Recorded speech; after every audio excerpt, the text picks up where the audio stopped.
नमस्कार दोस्तों, मैं विकास शाक्या एक बार फिर से आपका स्वागत करता हूं अपने चैनल पर। और आज हम डिस्कस करने जा रहे हैं चैप्टर नंबर 17 भागवत गीता के वर्स नंबर 3 यानी तीसरे श्लोक को।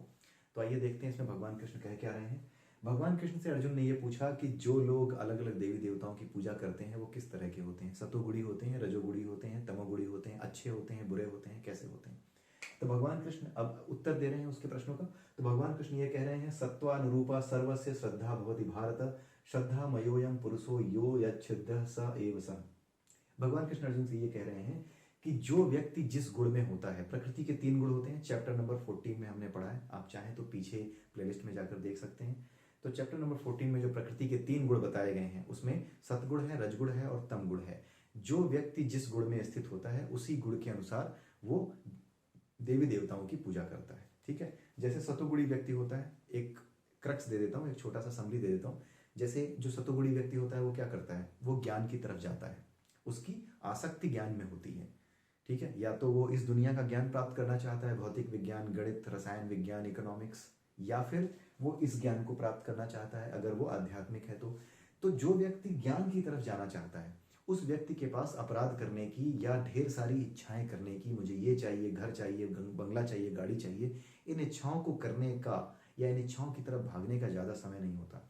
उसे मिलता है बंगला, गाड़ी, सब कुछ, लेकिन उसका कारण ये नहीं होता कि उसको बंगला गाड़ी के लिए उसने मेहनत की है। उसने पढ़ाई की है, उसने स्टडी की है, तो समाज में उसे एक ऐसी पोजीशन मिल जाती है जिसकी वजह से ये चीजें उसको अपने आप मिल जाती हैं। ठीक है, कहते हैं ना कि आप परफेक्शन की तरफ भागो, सफलता आपके पीछे भाग कर आएगी। तो ये आदमी नॉलेज की तरफ भागता है, तो इसको इस चीज की चिंता नहीं करनी पड़ती कि घर कैसे बनेगा, गाड़ी कैसे मिलेगी, घर में जो सुख सुविधाएं चाहिए, बच्चों की पढ़ाई लिखाई, जो कुछ भी हमें चाहिए वो कैसे मिलेगा, वो अपने आप मिलता है। क्यों? क्योंकि उसका नॉलेज समाज में उसको एक ओहदा दिला देता है। ठीक है, तो जो व्यक्ति नॉलेज की तरफ जाता है उसकी श्रद्धा सतोगुणी होती है। ठीक है, रजोगुणी कौन होता है? जो ये गाड़ी, घर, गाड़ी, सुंदर औरत, सुंदर सुंदर बच्चे, ठीक है, अच्छी ससुराल, बड़ा घर और ऊंचा ओहदा सोसाइटी में, और हो सके तो चुनाव लड़ने के लिए एक टिकट, ताकि लोग जो है क्या बोलते हैं, विधायक के चचा समझें। तो चचा चचा विधायक है हमारे, इस टाइप की चीजें हों। तो कुछ लोगों की ये इच्छा होती है। कुछ ऐसे होते हैं जो सुबह उठते हैं, वो जाते हैं दारू की दुकान पे, जब काम करने का समय शुरू होता है उस समय वो दारू लेके पी के वहीं ठेके के नीचे लेट जाते हैं। ये तमोगुणी होते हैं। जो लोग ये इन चीजों में भागते हैं, मेटलिस्टिक होते हैं, जो मेटलिज्म की तरफ भागते हैं, घर गाड़ी की तरफ भागते हैं, वो रजोगुणी होते हैं। तो जैसा आदमी होता है, जैसा स्वभाव उसका होता है, सतोगुणी, रजोगुणी या तमोगुणी, उसी स्वभाव के अनुसार वो अलग अलग देवी देवताओं की पूजा करने लगता है। ठीक है, और ये बड़ी मजेदार बात है कि इसको बताना नहीं पड़ता कि तुम इसकी पूजा करो, इस देवता की पूजा करो। ये एलिमेंट्स इतने पावरफुल हैं कि अपने आप आकर्षित करते हैं। ये प्रकृति का नियम है। मछली को तैरना नहीं सिखाना पड़ता। बच्चे को पैदा होते ही आपने मुंह चलाते देखा होगा दूध पीने के लिए। ठीक है, ये बताना नहीं पड़ता उसको कि मुंह से ही दूध पिया जाता है। ये प्रकृति है, ये जानती है, ये सब कुछ कर देती है। ठीक है, वो मुंह ही चलाता है, वो पैर नहीं चलाता कि लाओ मेरे पैर में खिलाओ। उसे पता है कि मुंह से ही खाना है। तो इतने छोटे बच्चे को कैसे पता है? नाक क्यों नहीं बढ़ाता कि नाक में डाल दो खाना। ठीक है, तो ये है, ये प्रकृति अपने आप काम करती है। ठीक इसी तरीके से ये जितने भी सतोगुणी, रजोगुणी और तमोगुणी व्यक्ति होते हैं, ये सब अलग अलग देवी देवताओं की पूजा करने लगते हैं। अब ये देवी देवता क्या है? आपने सुना होगा माँ दुर्गा के बारे में। माँ दुर्गा एक एलिमेंट है, एक एलिमेंट है जिससे कि माँ दुर्गा के 9 रूप बनते हैं। 9 दुर्गा की जो पूजा होती है नवरात्रों में, वो एक एलिमेंट से दुर्गा जी के 9 रूप बनते हैं। अलग अलग उद्देश्यों के हिसाब से अलग अलग रूप बनते हैं। ठीक है, ठीक वैसे ही जैसे यूरेनियम का यूज आप कई तरीके से कर सकते हो। अगर आपको एटम बम बनाना है तो उसका जो दिखने वाला रूप होगा, उसका जो फिजिकल फॉर्म होगा एटम बम का, वो अलग होगा। अगर आपको एटॉमिक रिएक्टर बनाना है जहां पे यूरेनियम यूज करके आप बिजली बनाओ, तो उस एटॉमिक रिएक्टर का साइज बड़ा होगा, वो बहुत बड़ा राक्षस के जैसा साइज होगा उसका। तो एक ही एलिमेंट यूरेनियम अलग अलग रूपों में व्यक्त हो रहा है। ठीक इसी तरीके से माँ दुर्गा, जिसको दुर्गा तत्व कहा जाता है, ये अलग अलग रूपों में व्यक्त होती हैं। ठीक है, 9 दुर्गा के रूप 9 रूपों में इसीलिए अलग अलग व्यक्त होती हैं, क्योंकि जैसा जिस रूप का काम है, जैसा जिस रूप में ये शक्तियां हमारे संसार में ईश्वर का प्रतिनिधि बनकर, ईश्वर का प्रतिनिधि जैसे सरकार होती है, सरकार का प्रतिनिधि कौन है? राष्ट्रपति है, प्रधानमंत्री है, ये सब सरकार का ही अंग है और सरकार के ही काम कर रहे हैं। पुलिस है, प्रशासन है, आपका कोर्ट है, ये सब क्या है? सरकार का ही अंग है। ठीक है, ये अलग अलग काम कर रहे हैं। न्याय देने के लिए न्यायपालिका है, वो अलग तत्व हो गया, उसे आप उसकी तुलना आप तत्व से कर सकते हैं, ठीक है। और उसी तरीके से पुलिस एक अलग तत्व है जो कि समाज में फैलने वाली गंदगी को रोकने का काम करता है। कोई अगर गलत कर रहा है तो उसको रोकता है, उसे गिरफ्तार करता है, पकड़ लेता है उसे। इसी तरीके से ईश्वर सरकार है, सबसे बड़ी सरकार है। और ये जो एलिमेंट्स हैं जिनसे देवी देवता बने हैं, ये वही एलिमेंट्स हैं जिनकी तुलना आप इनसे कर सकते हो सरकार के अलग अलग अंगों से। इनका काम भी ऐसे ही है, इस पूरी की पूरी सृष्टि को ईश्वर की तरफ से, सरकार की तरफ से चलाते रहना। ये सारे देवी देवता अपरा में होते हैं, ऊपर की ओर यहाँ पे टच कर रहे होते हैं इस जगह पे। ये सारे एलिमेंट्स हायर लेवल पे होते हैं, ठीक है। तो ये सारे एलिमेंट्स ईश्वर ने बनाए जरूर हैं, लेकिन ये ईश्वर के अंदर नहीं है। ईश्वर इनको फैलाता है। जैसे हमारे अंदर जो 24 एलिमेंट होते हैं जो कि हमारा शरीर बनाते हैं, उसी तरीके से हमारे शरीर के एलिमेंट्स के अलावा कुछ ऐसे एलिमेंट्स होते हैं जो कि अलग होते हैं, जिनमें हमारे वाले 24 एलिमेंट नहीं होते, उनके एलिमेंट्स ही अलग होते हैं। उन्हीं एलिमेंट से देवी देवताओं का कॉन्सेप्ट तैयार होता है। जैसा जो एलिमेंट है उसी के अनुसार जरूरत पड़ने पर वैसा वो रूप ले लेता है।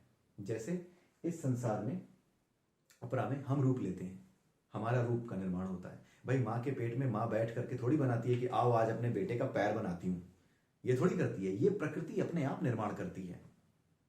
और ये तो समझने की बात है, इसमें कोई ब्राह्मणवाद तो है नहीं। ये तो अपने आप समझ में आने वाली बात है कि कोई माँ जो कि गर्भवती है वो ऐसा थोड़ी करती है कि अरे 3 महीने हो गए अभी तक इसका हार्ट नहीं बनाओ, हार्ट बनाती हूँ। नहीं, उसका हार्ट नहीं बनाती वो, ये प्रकृति स्वयं करती है।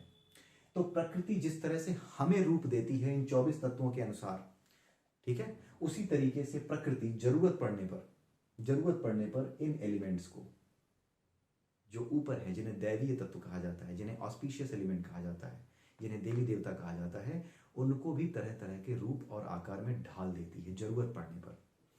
हमारी जरूरत क्यों पड़ती है? क्योंकि भाई ये एलिमेंट्स हैं, यहाँ पे मन है, मन को तरह तरह की इच्छाएं हैं घेरे हुए। तो जैसी इच्छा है वैसे रूप का निर्माण होता है। जैसे अगर मेरी इच्छा हो कि किसी को मारना है और मेरे पास कुछ नहीं है, फिर भी मारना है, तो मैं क्या करूँगा? कहीं से कुछ खोज कर लाऊंगा, उसको हथियार का रूप दूंगा। उसी तरीके से यहाँ पर जो मन है और 24 तत्व हैं, जो इंद्रिय विषय हैं, स्वाद है, इसको एक मीडियम चाहिए अपने आप को व्यक्त करने के लिए, स्वाद लेने के लिए मीडियम चाहिए। इसी मीडियम की जो इच्छा होती है, इसी मन, इसी एलिमेंट की वजह से, मन जो एलिमेंट है, इसी एलिमेंट, ये मेन एलिमेंट है, ये पेरेंट एलिमेंट है सभी एलिमेंट्स को कवर करने वाला।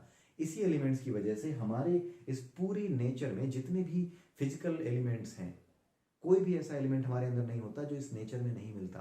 आयरन हो जिससे हमारा ब्लड बना है, उसके जितने कंपोनेंट हैं वो सब इस पूरे यूनिवर्स में कहीं ना कहीं रहते हैं, इस धरती पे भी मिलते हैं, ठीक है।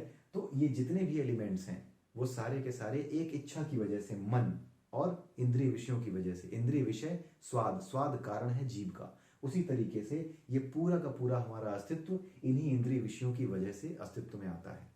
लेकिन ये हमसे अलग हैं, ये जो एलिमेंट्स हैं, ये दैवीय तत्व हमसे अलग होते हैं, इसलिए इनका जो अस्तित्व है ऐसे नहीं आता। इनका अस्तित्व जरूरत पड़ने पर ही आता है।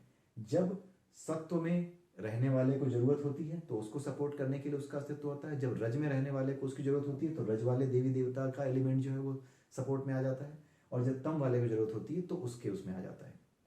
लेकिन उसकी मदद वो तभी करता है जब प्रकृति के नियम के अनुसार कोई घटना घटनी हो। जैसे अगर आपको नगद दे करके घर खरीदना है किसी का और आप पैसे लेकर पहुंचे हैं, तो आपकी ये इच्छा कि आज आप घर खरीद लोगे, ये तभी पूरी होगी जब आपके देश के प्रधानमंत्री ये कह दें कि जो नोट आपके पास है ना, ये वैलिड करेंसी है। अगर वो ये कह दें कि नहीं, ये वैलिड करेंसी नहीं है, आज से केवल ये कागज के टुकड़े होंगे, आज से ये नोट बंद, तो आप उस घर को नहीं खरीद पाओगे, ठीक है। तो आपकी इच्छा चाहे जो हो, आप चाहे किसी देवी देवता की पूजा कर लो, लेकिन जो आखिरी इच्छा है वो प्रकृति के नियम के अनुसार ही पूरी होगी, ठीक है। इसलिए ये समझाने की कोशिश की है भगवान कृष्ण ने कि ये जितने भी देवी देवता हैं, इनको पूजा तुम किसी भी चीज को पाने के लिए भले ही करो, लेकिन अंत में होगा वही जो प्रकृति के नियम के अनुसार मैंने तय कर रखा है, ठीक है। प्रकृति के नियम के अनुसार जो कुछ मैंने तय किया है, ये प्रकृति के गुण के अनुसार तुम कर्म करोगे, उसी के अनुसार तुम्हें फल मिलेगा। आपने टैक्स की चोरी की थी, तो सीधी सी बात है जब नोट बंद होंगे तो आपको परेशानी होगी, आपके दुख का कारण बनेगी वो। आपने ईमानदारी से जिया होगा तो आप कहेंगे चलो नोट बंद हुए हैं, वो बाकी चीज़ें अलग हैं कि आप क्या सोचते हो कि इसे बंद होना चाहिए था, नहीं होना चाहिए था, लेकिन आपके दुख का कारण ये घटना नहीं बनेगी। आपने चोरी की है तो बन जाएगी आपके दुख का कारण ये घटना। तो यही चीज़ें हैं, यही चीज़ें भगवान कृष्ण ने समझाने की कोशिश की हैं अर्जुन के इस जवाब में, अर्जुन के सवाल के जवाब में, कि चाहे किसी भी देवी देवता की पूजा कर लो, चाहे किसी का ध्यान धर लो, कुछ भी कर लो, वो तभी पूरा होगा जब वो मेरी बनाई हुई प्रकृति का नियम के अनुसार चल रही होगी। फिर जब ये उसी हिसाब से मिलनी है तुम्हें चीज़ें जो कि प्रकृति के नियम से चल रही हैं, तो फिर इन देवी देवताओं का उद्देश्य क्या है? इनका उद्देश्य ये नहीं है कि आप इनसे मांगे कि ये दे दो वो दे दो, इनका उद्देश्य है श्रद्धा विकसित करना। ठीक है, जैसे सरकार का एक अंग है पुलिस। ठीक है, अगर आप पुलिस में भर्ती हो जाते हो या पुलिस सिस्टम को समझने की कोशिश करते हो, वहां अपनी सेवाएं देते हो, तो आप सरकार के इस अंग को जब आप समझने लगते हो कि क्या महत्व है इस अंग का, पुलिस का क्या महत्व है, सरकार का जो काम है, पुलिस जो करती है सरकार के लिए, उसका कितना बड़ा महत्व है और वो किस तरीके से संपूर्ण व्यवस्था से जुड़ा हुआ है, वैसे ही आप सरकार के उद्देश्य को समझने लगते हो। बात समझ में आ रही है?